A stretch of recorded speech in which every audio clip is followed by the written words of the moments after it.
Pensa só, você está segurando um pedaço de âmbar. Não é só uma joia, sabe? É uma verdadeira cápsula do tempo. E lá dentro, presa por 35 milhões de anos, tem uma criaturinha com uma história incrível para contar sobre um mundo que já desapareceu. Por milênios, esse pequeno mensageiro ficou ali, em silêncio. Mas agora, graças à tecnologia moderna, ele está pronto para revelar seus segredos. É quase uma história de detetive, sabe? Com pistas fossilizadas e uma cena de crime que se estende por um continente inteiro e por milhões de anos. A grande questão é essa: o que um bicho tão pequeno, um único aracnídeo, pode de fato nos dizer sobre as enormes transformações do nosso planeta? A resposta, por incrível que pareça, está prestes a reescrever a história antiga de um continente inteiro.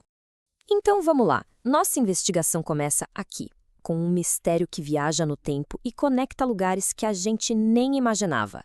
E a primeira pista, olha só, não veio de um lugar só. Veio de dois locais bem diferentes, um pedaço de âmbar do Báltico e outro da Ucrânia. Os dois são da mesma época, o Eoceno, 35 milhões de anos atrás. E ambos tinham a mesma criatura misteriosa, a primeira do tipo já encontrada na Europa.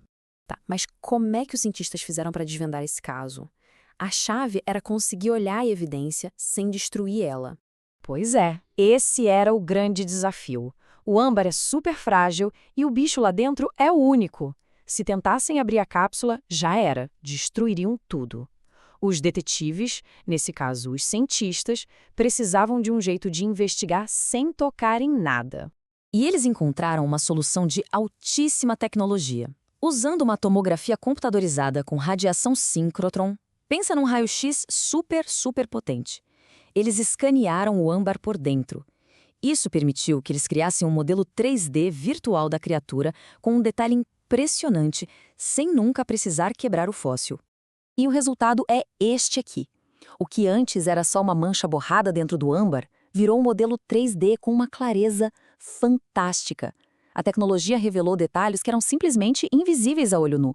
É como passar de uma foto toda tremida para uma imagem em altíssima definição. O nível de detalhe era tão absurdo que os cientistas conseguiram ver as marquinhas nas costas, as partes da boca e até os órgãos reprodutores. A precisão foi tanta que eles viram que o espécime do Báltico era um macho e o da Ucrânia uma fêmea. Com todos esses detalhes em mãos, os cientistas finalmente chegaram à primeira grande revelação do caso: a identidade da nossa criatura misteriosa. E aqui vem uma surpresa. Não é uma aranha, é um opilião. Apesar de ambos serem aracnídeos, eles são bem diferentes. As aranhas têm um corpo dividido em duas partes, sabe? Já os opiliões têm um corpo mais compacto, fundido numa peça só. E outra, opiliões não fazem teia. Então, o ponto crucial aqui é o seguinte: eles não só identificaram um opilião, mas uma espécie e um gênero totalmente novos, que foram batizados de Balticolasma wunderlichi. E essa descoberta foi histórica. Foi a primeira vez que um membro dessa subfamília, a Ortholasmatinae, foi encontrado no registro fóssil da Europa. Com a criatura identificada, a próxima fase da investigação começou. Agora, os cientistas podiam usar essa pista para reconstruir toda a cena do crime, o mundo antigo em que ela vivia. A simples presença do Balticolasma e o fato dele estar preso em âmbar já contam uma história e tanto sobre o clima. Porque, bom, âmbar é a resina de árvore fossilizada. E para ter tanta resina assim, a ponto de capturar incontáveis insetos e aracnídeos, o clima tinha que ser muito, mas muito diferente do norte da Europa que a gente conhece hoje. Vamos viajar então para a Europa do Eoceno. Imagina um lugar quente, subtropical, com florestas densas e exuberantes, cheias de uma diversidade incrível de vida. Era um mundo onde as árvores produziam resina aos montes, criando armadilhas perfeitas para criaturinhas como o nosso opilião. E é aqui que a gente conecta as duas pistas. Como o pesquisador Jason Dunlop disse, encontrar a mesma espécie no Báltico e na Ucrânia prova que essas áreas, hoje separadas por mais de 1.000 quilômetros, faziam parte de um único e gigantesco ecossistema. Mas isso nos deixa com uma última peça do quebra-cabeça. Se essa família de aracnídeos vivia na Europa, para onde ela foi? Porque hoje em dia eles não existem mais por lá. A resposta está numa migração forçada pela mudança do clima. Durante o Eoceno, a família Orthoslasmatinae estava espalhada por todo o hemisfério norte. Hoje, porém, seus descendentes vivos só são encontrados em refúgios climáticos específicos na América do Norte e no leste da Ásia. Da Europa, eles desapareceram completamente. O mistério está resolvido. O culpado foi a mudança climática. Ao longo de milhões de anos, o clima da Europa foi esfriando.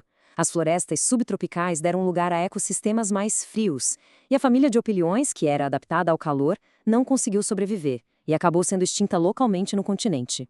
É uma história que se desenrolou numa escala de tempo que a gente mal consegue imaginar. 35 milhões de anos. Um lembrete poderoso de como o clima da Terra sempre moldou a vida em nosso planeta, causando migrações e, no fim das contas, a extinção. E assim, nossa história termina onde começou, com a nossa criaturinha. Mas agora, a gente não a vê mais como um fóssil embaçado, e sim como um ser vivo, parte de um ecossistema vibrante e perdido. Uma testemunha silenciosa de um mundo esquecido. Isso nos deixa com uma pergunta final. Este pequeno opelião reescreveu a história de um continente. Que outros segredos, que outros mundos perdidos estão escondidos por aí, trancados em âmbar, em rochas ou no gelo, apenas esperando pelos detetives e pelas ferramentas certas para contar suas histórias?